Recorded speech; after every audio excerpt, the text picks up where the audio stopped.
Jeg vil løbe mig til, hvordan du deler dig op i det, og det er lige at løbe op, det går til noget om 38. Et noget usædvanligt røveri i dag mod en BNP'er på sin Vandløse. Det fortæller vores reporter, der sidder i Søren og Jensen. Personalet er dømt uudvendt. Formålet er rytterskyldet første fase med 7 fejl, hvor jeg trækker tiden var 59,42.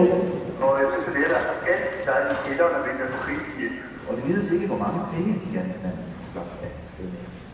For mange år tilbage forsvandt guldhornene.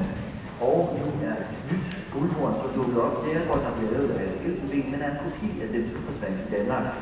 Arkeolog Jeppe Bo Jebsen og Østopschef hos Alpetroldsrejseren på Svendborg har fundet hornet i en skuffe.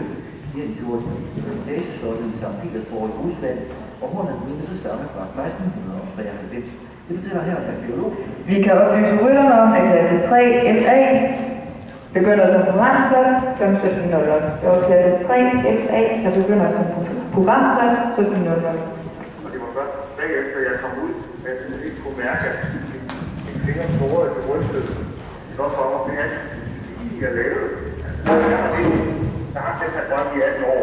Og Elfenbens kopien er de største guldhorn fra Danmark. Så har vi fået start nummer 51, Kasper Rosenberg, start nummer 52, Pernille Karlsted, så klar.